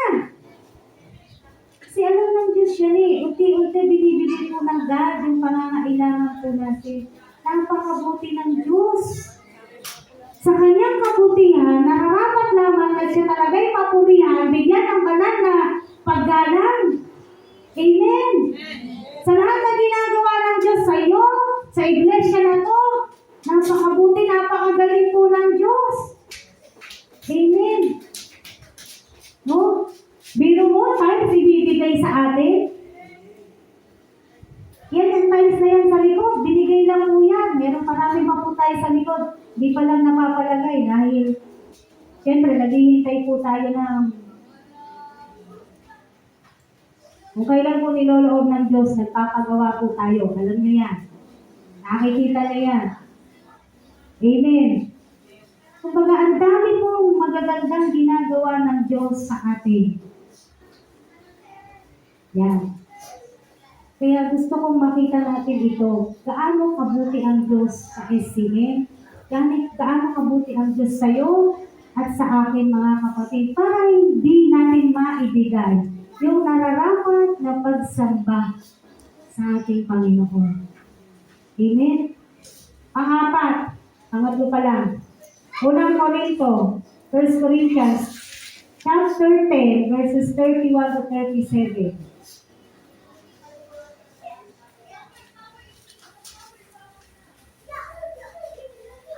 First Corinthians chapter 10, verses 31 to 33 lang po. Sorry po. Sabi po rito, kaya nga, kung kayo'y kumakain o umiinom, o ano man ang ginagawa ninyo, anong sabi? Gawin ninyo ang lahat sa ikararangal ng Diyos. Huwag kayong maging sanhi ng pagkakasala ninyo man, ng mga Hudyo, ng mga Grego, o ng mga kaalim sa iglesia ng Diyos. Ang sinisikap ko na may mabigyan kasiyahan, sino? Ang lahat ng tao sa bawat ginagawa ko. Hindi ko hinahanap ang sarili kong kapakanan, kundi ang kapakanan ng marami upang maligtas sila. Ito po yung tinuturo ng Biblia sa denying. Hindi na tayo nabubuhay para sa ating sarili. Amen. Hindi na tayo nabubuhay para sa ikasasaya natin, ikasisiya po natin. Anong sabi rito ni Pablo? Siya po ang sumulat ng Korinto. Ang sinisikap ko'y mabigyan kasiyahan ang lahat ng tao sa bawat ginagawa ko. Si Pablo po, sabi niya, meron po rito, mababasa tayo sa Biblia, namuhay siya kung yung tao ay malungkot, namuhay din siya ng malungkot. Kung sila'y masaya, namuhay din siya ng masaya. Kung sila'y mahirap, namuhay din siya ng pagiging mahirap. Kung anong kalalagayan ng tao, siya po niyang isinasapamuhay bilang yung para sa kapakanan ng kanyang kapwa. Bakit? Para maligtas sila. Ano yun? Pakitang tao, hindi. Pagpapakita ng pagmamahal sa kapwa. Again, dalawa, yung napakahalagang utos ng Diyos. Love God, love people. Amen? Nahati na po, nandoon na po nakapaloob ang 10 utos. Yun na yung dalawa na yun. We must love God and then love others, love the people. Ang sinasabi po rito ni Pablo, ang sinisikap niya, mabigyan ng kasiyahan ang lahat ng tao. Kung iisipin mo, ang hirap naman, bibigyan mo ng kasiyahan ang lahat ng tao sa bawat mabubuti niyang gawa. Para ano? Para maligtas sila. Para manampalataya sila kay Kristo. Para makita nila, tunay si Jesus sa buhay mo, namumuhay talaga ang banal na Espiritu sa iyo at sa akin. Kaya kahit hindi tayo magsalita, kung nakikita po sa buhay natin, ang mga salitang inaaral po natin, sila po ay magpapasalamat sa Diyos at sila ay magkakaroon ng kaligtasan. Bakit? Maniniwala sila sa Diyos natin. Mananampalataya po sila kay Jesus. Amen. So makikita po natin ito po yung impact na kailangang makita sa atin ng ating pong komunidad, ng ating community. Pang-apat, inibilisan ko na po, alas 11 na. Colosas 4:6. Colosas 4:6. Sabi po rito, Colossians chapter 4, verse 6, sikaping mawili sila sa pakikipag-usap sa inyo, yung mga tao, yung sinasabi ha, sikaping mawili sila sa pakikipag-usap sa inyo at pag-aralang mabuti kung paano tutugunin ang bawat isa. Humingi tayo ng karunungan sa Diyos, wisdom. Sikapin natin na yung mga kinakausap natin ay mawili sila na tayo po yung kausap. Na kapag tayo po ang kausap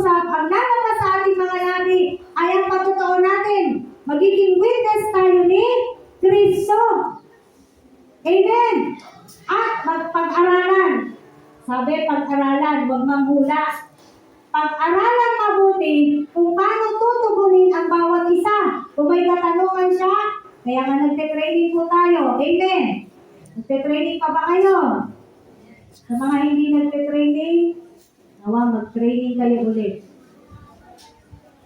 Kasi ang Biblia na mismo nagsasabi, para masagot mo, yung tatanungin sa'yo ng kapwa mo, mag-aral kang mabuti. Ano sabi dito? Pag-aralan mabuti kung paano tutugunin ang bawat isa. Kasi sigurado, may magtatanong sa'yo eh. Eh kapatid, sino ba si Jesus para sa'yo? Ano ba yung salvation niyo dyan? Paano kung di ka makasagot? May papaliwanag mo ba paano ka naligtas? Paano ka ba naging Kristiyano? Ayan, yung mga tanong na yan, basic question po yan, pero natatanong po yan ng mga hindi pa mananampalataya. Lagi ko itong sinasabi, kung hindi mo yan alam, sagutin. Bumalik ka sa training. Mag-training po tayo, discipleship training. Kasi nandun po, huwag niyong katamaran to. This is for our benefit, not for the benefit of the church, but for the benefit of yours. Ang magbe-beneficio nito kung matatapos ka sa training, ikaw mismo. Amen. Makikilala mo ng gusto ang Diyos, lalago ka sa pananampalataya mo, magmamahal ka sa Diyos, na maiintindihan mo ang buhay mo bilang isang Kristiyano. Yan po yung mga nagagawa kapag tayo po ay nagkakaroon ng mga pag-aaral. Bakit? Sinasaliksik natin mabuti. Sa ating pong pag-pray, sinasaliksik natin mabuti. Ano ang sinasabi ng Biblia? Yan nakakalungkot lang kapag nakakarinig ako ng hindi na raw siya mag-training. Ayaw na raw niya mag-training. Nalulungkot po talaga kami. Pero makikita natin sa Bible, pag-aralang mabuti kung paano tutugunin ang bawat isa. Amen.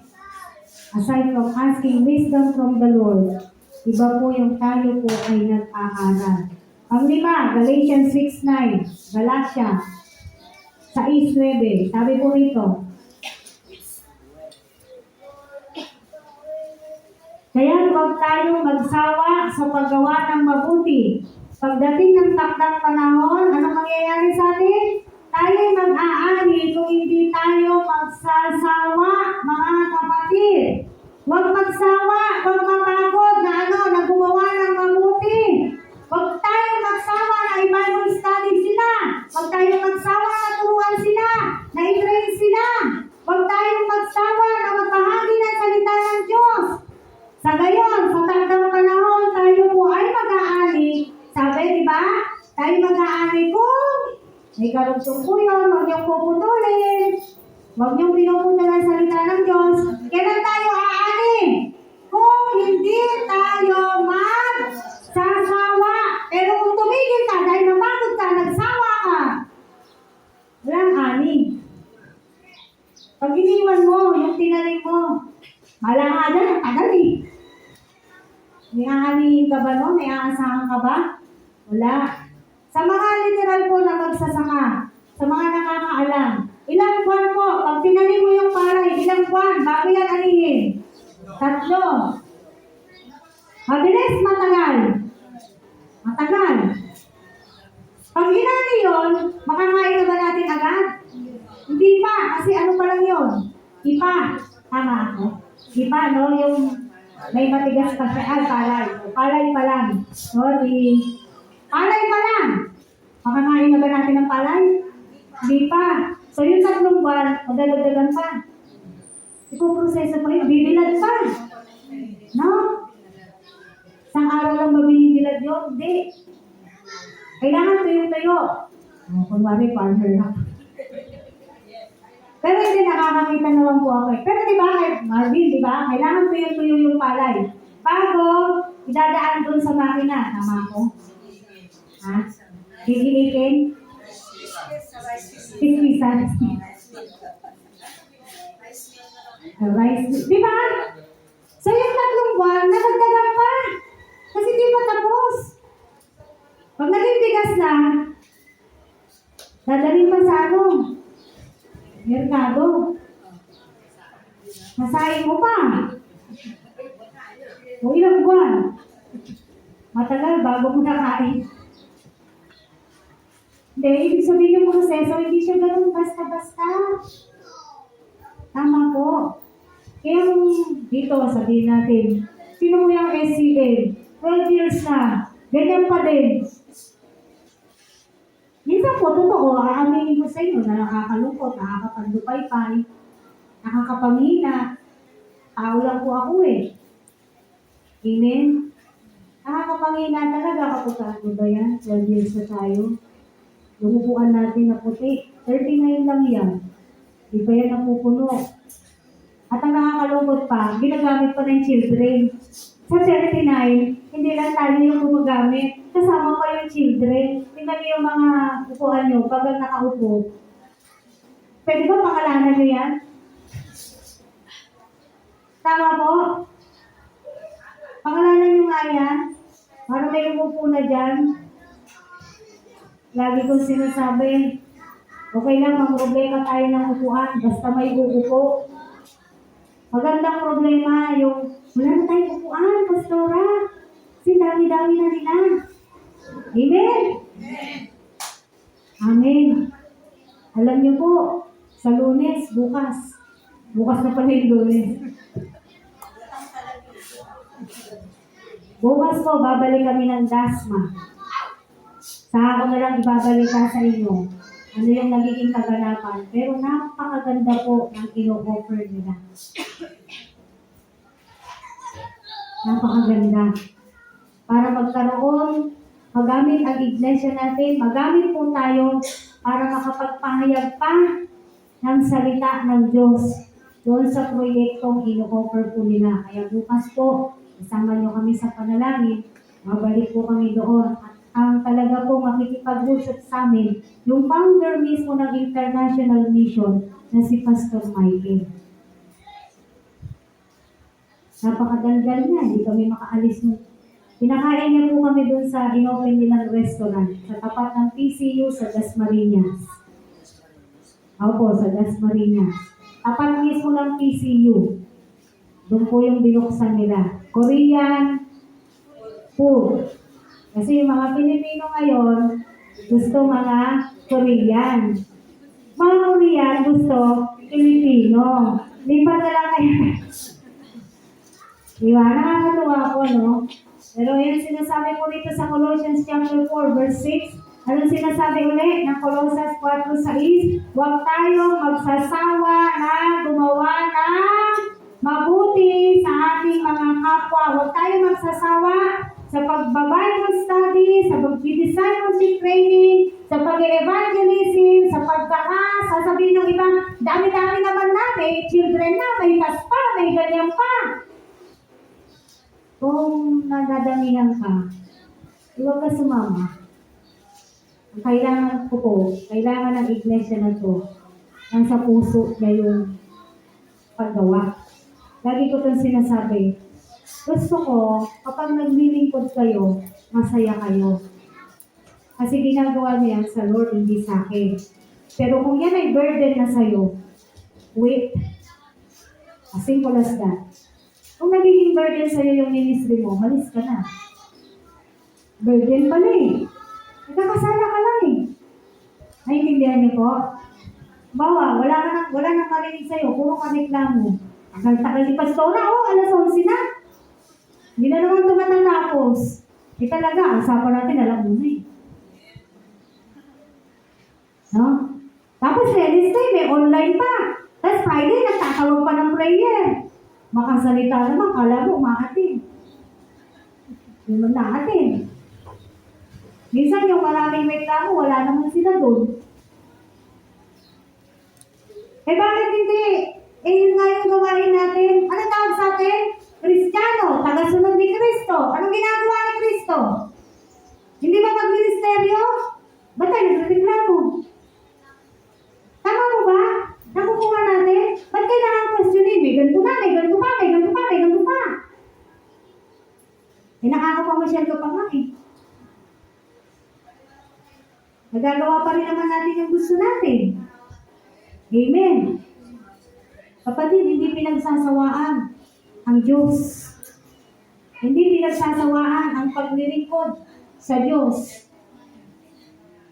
Wala naman tayong nakukuha, sabihin na natin, financially. Wala naman sweldo dyan, ba't ako maglilingkod dyan? Ano makukuha ko dyan? Walang sweldo. Wala kang sweldo, pero meron kang buhay. Buhay na walang hanggan. Sa piling ni Kristo. Wala kang sweldo, pero may malaki kang Diyos. Amen? Wala kang sweldo, pero meron kang Diyos na kayang magbigay ng lahat ng pangangailangan mo.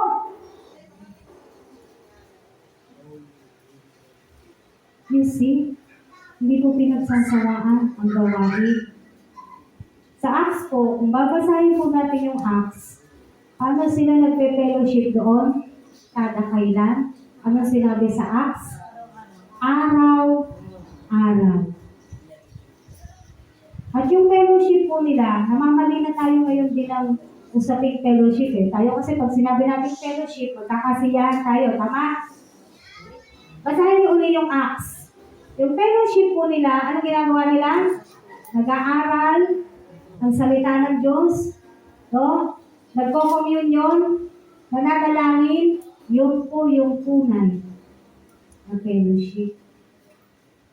Fellowship na naayon sa Biblia, yun po yung fellowship. Sama-samang magkakapatid sa pananampalataya na gumagawa para sa Diyos. That is fellowship. Ang ilan na? Pang-anim. 1 Peter 2:18. Ito, bibilisan ko na po. Konti na lang po, konting tiis na lang. 1 Peter chapter 2, verse 18. Sabi po dito, mga alipin, igalang ninyo at sundin ang inyong Panginoon, hindi lamang ang mababait, kundi pati malulupit. Awa! Lord, hindi pwede yun. Nagalang ko to, pag mabait, pag malupit, iwan ko yan. Amen? Pero anong sabi ng Biblia? Mga alipin, igalang ninyo at sundin ang inyong Panginoon. Yung Panginoon po rito, yung mga leaders sa mundo. Amen? Kung ikaw ay empleyado, meron kang manager, meron kang boss. Ano sabi ng Biblia? Igalang mo. Eh, malupit eh. Bastos eh. Di ba bastusin ko din? Ang sabi ko rito, kahit malulupit. Ano po ito? Humility. Humbleness. Pagpakababa. Pagpapakumbaba. Kung inaapi po tayo ng mga boss natin sa trabaho, sasabihin mo, isusumbong kita sa Diyos ko. Totoo po yun. Kay Lord ako magsusumbong. Hindi ako matulungan ng tao, magsusumbong ako sa Diyos ko. Babait yan. Aayos yung boss nyo. Kung meron po kayong mga amo na malulupit, sa tingin nyo hindi maayos yung pagpapatakbo, yung treatment sa inyo, what are you going to do? Ang sabi nga rito, igalang mo eh. Tama? Igalang mo. Pag-pray mo yung boss mo. Pag-pray nyo yung boss nyo. Kaya bang baguhin ng Diyos yun? Kaya. Amen. Kayang-kaya po. Ang mahal, alam tinutulong kasi sa atin dito mga kapatid, alam niyo kung ano? Yung response natin eh. Paano pag ang tao ganito na? Hindi na siya kaaya-aya sa'yo. Ano magiging response mo? Yun yung tinuturo ng Biblia eh. Kung malupit na sa'yo yung tao, paano ka na? Ano na magiging response mo sa tao na yan? Na malupit, na bastos. Ano na magiging response natin sa kanila? Papatulan mo to, napakabastos eh. Diba? Ganyan. Lalabas na rin yung tapang ko. Huhubarin si Kristo. Huwag yung gagawin yun. Hindi po damit ang Diyos natin. Para hubad suot. Hindi po. Anong sabi? Unang Korinto, tayo ay templo ng banal na Espiritu ng Diyos. Mahal ang pagkakabili sa atin ng Diyos. Amen. Paalala lamang po yan. So kung magpangababa po tayo, yung malupit na amo na yan, kung ganyan po yung mga amo natin, bahala po ang Diyos sa kanila. Meron at meron pong tugon ang Diyos sa mga ganong klaseng tao, lalo na kung iniluluhod po natin sila, inilalapit po natin sila sa Diyos. Amen. Noong mga, sabi ko saglit na lang, mabilis lang na patotoo. Noong mga matagal na panahon naman na po ito, noong mga panahon na kami po ng asawa ko, ay laging merong World War sa bahay. Di kami natatahimik po talaga. Take note po, Kristiyano na kami, no? Lagi kami hindi magkasundo.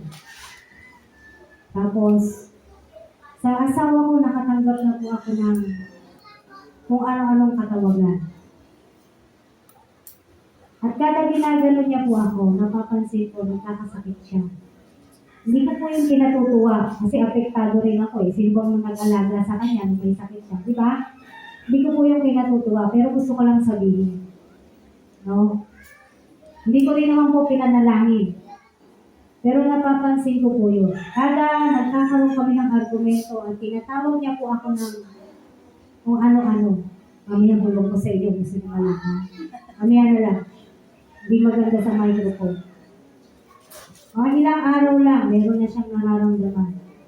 Meron pa po yun, nagkabukol siya dito, malaking sugat, gusto nakalakad. Kaya isang araw kinausap ko siya. So, Polo, okay naman mag-away tayo. Normal naman, sa mag-asawa, nagkahapon. Pero iwasan na natin, lalo tigit, iwasan mo na akong tawagin ng kanya. Hindi nagugustuhan ng God. Kaya simula noon, hindi na niya ako tinatawag ng kung ano-ano. Sa biro na lang. Kaya sabi ko, ayan ka na naman. Totoo po ito. Kung ano-ano pong mga tinawag na sa akin ng aking asawa. Kaya kinausap ko na siya. Kasi napapansin ko na eh. Na ganun yung nangyayari sa kanya. Gusto ko po sabihin sa inyo. Hindi rin naman ako naging humble noon. Pero tinuturuan po tayo ng Diyos. Palaban ako eh. Alam niyo kung bakit? Lumaki rin kami na nakikita ko ang nanay at tatay ko nag-aaway. Ang tatay ko sinasaktan ng nanay ko. Kaya nung nagkaisip ako, sinabi ko sa sarili ko, pag ako nag-asawa, hindi tatama ang kamay niya sa akin. Totoo po yan. Kasi nakita ko sa nanay ko, sinasaktan ng tatay ko eh. Kaya nung sabi ko, tinarin ko talaga sa sarili ko, hindi ako magpapatalo. Hindi ko gagayahin ng nanay ko na napakabait, napakamartir. Sinasaktan niya, ayaw pa lumayas. Kaya yun po, naging ganun din ako. Kaya pagka aanin ako ng asawa ko, tama din siya sa akin, sa salita. Hindi man kami nagkakasakitan talaga. Pero alam niyo ba, mas masakit ang salita eh. Tama? Minsan, masaktan ka ng pisikal. Wag lang yung salita. Nakakasugat. Sobra. Yung sinasabi ng sino bang author, yung pain in the mind is worse than pain in the body. Totoo po yun. No? O kayong mga may asawa, huwag yun ang tinatawag na kung ano-ano yung asawa niyo. Tawagin niyo sa pangalan. Kung nililigawan niyo, gandang-ganda kayo dyan. Kung nag-asawa na, kung ano-ano na tinatawag. Diba? Yeah, Brad. Amen po. Humility, mga kapatid, pag-aralan po natin. Hindi po siya madali, pero napapag-aralan at hingin sa Diyos. Amen? Dito lang sinabi ng mga anak ko, sabi ni Kate, alam mo ba mama, nag-wish talaga ako noon na, wish ba o pray? Sana maghiwalay na lang daw kami. Oh, sinabi niya sa akin, kasi araw-araw eh. Parang palengke sa bahay. Pero ngayon, syempre po, bago tayo ng Diyos. Matali po sa kanila yun eh. Salamat na lang, yung mga anak ko, hindi sila rebellious. Lumaki man sila ng gano'n, hindi sila alam mo yon yung ko na nga sa bahay na to, gulo-gulo, wala silang mga gano'ng ano. Mapalad po ako, at talagang pinagmamalaki ko, I am blessed having my children with me na ganyan po sila. Hindi ako ng problema. Hindi, may pagkapasawa, hindi no, mawawala yun. Pero yung problema ng iba ngayon sa mga anak nila, hindi ko po yun naranasan sa mga anak ko. Kaya bumawi ako sa mga anak ko. Sa asawa, bumabawi na kami ngayon. Bumabawi na kami ngayon. Tatanda na namin. Ngayon pa ba naman ako. Minsan sinasabi ko sa kanya, Polo, tatanda na natin. Hindi ka ba napapagod? Mag-away tayo. Minsan siya rin naman. Mahimik ka na, tanda na natin. Kayo, tatanda din kayo. Habang di pa kayo matanda, ayusin nyo na. Amen. Magbigayan, kasi kung walang magbibigay, wala akong mangyayari. Kung magpapataasan po kayo ng ere, magugulo ang pamilya po ninyo. Panghuli, 1 Peter 3:15. Unang Pedro 3:15, sabi mo rito, idambanan ninyo sa inyong puso si Kristong Panginoon. Sumanda kayong lagi na magpaliwanag sa sino mang magtatanong sa inyo tungkol sa inyong pag-asa. Ito po yung sinasabi ko kanina pa. Let us be ready. Ano sabi? Idambana. Paano kayo dinadambana? Pinagmamalaki mo. Ganyan. Amen. Witness of Jesus Christ are very proud of Jesus Christ. Naipagmamalaki nila si Kristo sa buhay nila. Sinasabi nila, pinapahayag nila, anong karanasan nila kay Kristo, anong narinig nila sa salita ni Kristo, anong naihayag sa kanila ni Kristo, anong ginawa ni Kristo sa kanila. Dadampanan mo natin sa ating puso, yung nag-uumapaw yung puso mo, kahit hindi niya tinatanong, sinasabi mo, alam mo ba kapatid, si Lord, ganito ginawa niya sa akin kanina eh. Walang nagtatanong, pero sinasabi mo, why? You are proud. Pinagmamalaki mo. Sino? Yung pagiging witness mo, pinagmamalaki mo si Kristo. Kapatid, kailan mo pagmamalaki si Kristo? Hindi mo siya tinatago, hindi siya kinakahiya. Ano sabi ng Biblia sa atin? Idambana ninyo sa inyong puso, sino? Si Kristong Panginoon. Humanda kayong lagi na magpaliwanag sa sino mang magtatanong sa inyo tungkol sa inyong pag-asa. Oh, Nanay Emma, paano ba yung kapag-asahan na sinasabi mo? Paano ba yung salvation na sinasabi mo? Kaya mong sabihin. Bakit naranasan mo eh? Amen. Let us be witnesses of Jesus Christ, mga kapatid. Huwag na tayong manahimik. It's about time. Ito na po yung panahon na kailangan na natin magpakatapang para ipahayag, ipagmalaki. Yung ano nakita mo at narinig mo, parang maging katulad tayo na Pedro at Juan. Hindi pwedeng hindi ko sasabihin. Hindi pwedeng hindi namin ipapahayag. Anong nakita at narinig namin? Balikan natin yung main verse natin. In Acts chapter 4 verse 20. Hindi pwedeng hindi namin ipapahayag kung anong nakita at narinig namin. Nag-uumapaw sa puso nila. Mababasa niyo pa po sa chapter 4. Si Pedro, kustos ng Espiritu Santo. Amen. Kung kaya po natin magkwento ng kung ano-ano sa kapwa natin, why not give the story about our Lord Jesus Christ? Kung anong ginawa niya sa buhay po natin.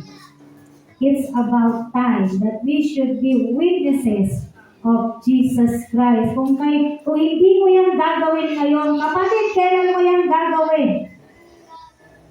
Amen. Lalo na po sa nangyayari sa mundo po natin ngayon, sa bansang Pilipinas.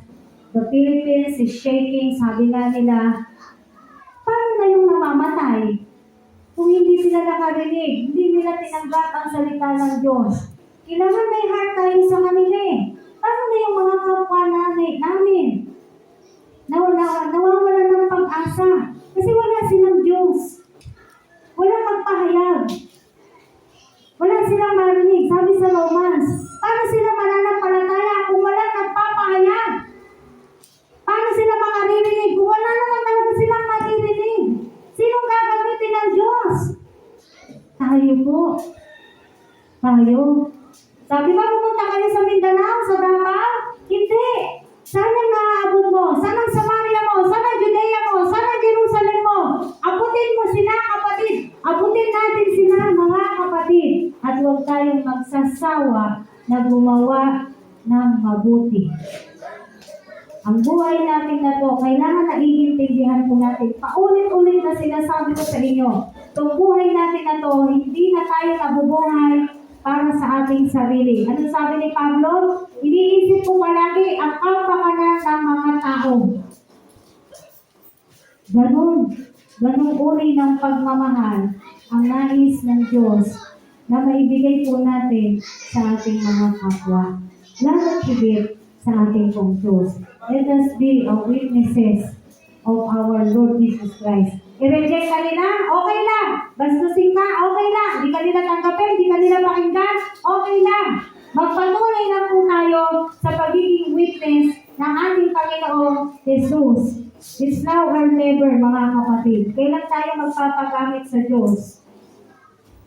Habang malakas pa po tayo, habang kaya pa po natin, magpagamit na po tayo sa ating Diyos na buhay. Hallelujah. Tayo po'y manalangin. Purihin ka, o aming Diyos, na makapangyarihan sa lahat. Kahanga-hanga ka nga pong tunay. Napakabuti mo, O God. Muli, ibinabalik mo kami. What's the purpose of our calling?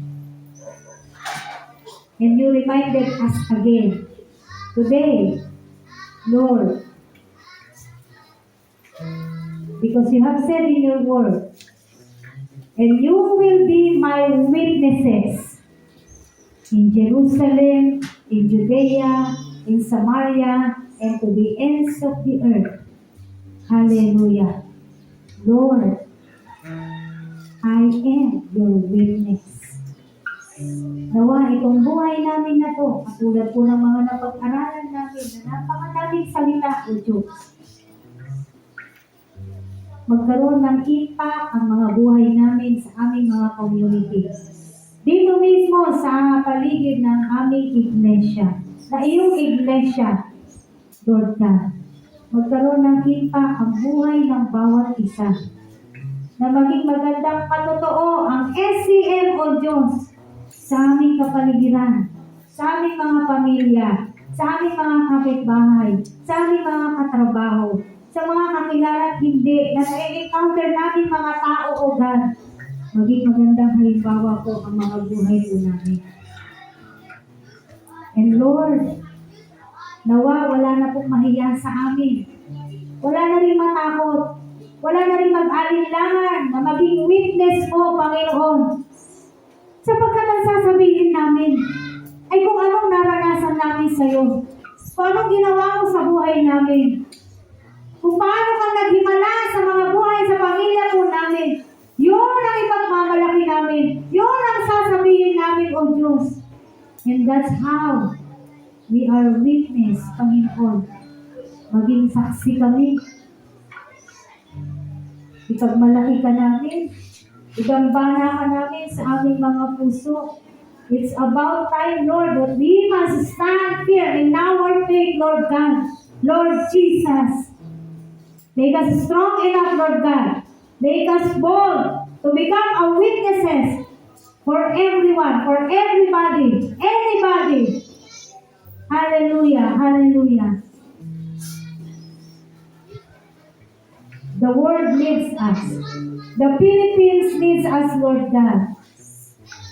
Nawa, O God, hindi lang kami, kundi marami mga mananampalataya, ang mga anak ko sa bansang Pilipinas, magkaisa, O Diyos.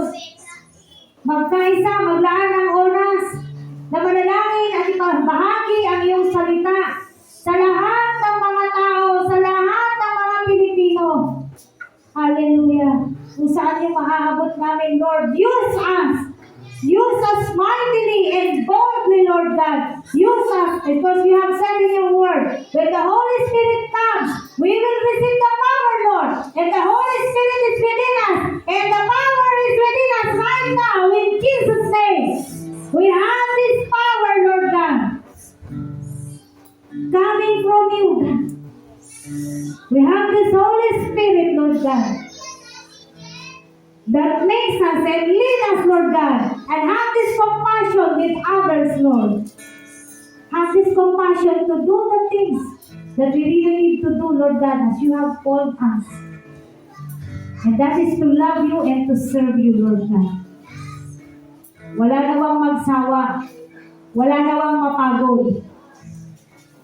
Masaktan man kami, masaktan, umiyak. Lahat na lang emosyon, maranasan na po namin. Pero ang dalangin namin, Lord, huwag kaming magpa-apekto sa anumang emosyon na meron kami or mararanasan po namin. Let us focus, Lord God, only to you, Lord Jesus. Only to you, Lord Jesus, our Lord and Savior, the author and finisher of our faith. Let us focus, Lord. Only to you, our God, our King, our Majesty, because you deserve the highest praise. You deserve the highest adoration. You deserve the reverence, Lord God. You deserve everything because you are God and love us that much. Hindi namin man matumbasan yung pag-ibig mo sa amin. But Lord, turuan mo itong mga puso namin na to na mas lalo kang ibigin. Mas lalong lumapit sa'yo. Na laging magnais sa piling mo. Na huwag mahiwalay sa'yo. Na huwag manlamig. Na huwag manlupaypay, Panginoon. Na huwag mawala, Panginoon, sa piling mo, O Diyos. Sa kabila ng mga kahirapan na nararanasan po namin, Panginoon, walang mag-backslide in Jesus' name. In Jesus' name. Hindi po ito panahon ng pagtalikod. Bagkos, ito na po yung panahon ng paglapit at pagpapakumbaba sa iyo. At paglingkuran ka bilang aming Hari, Diyos at tagapagligtas. Salamat po, Panginoon.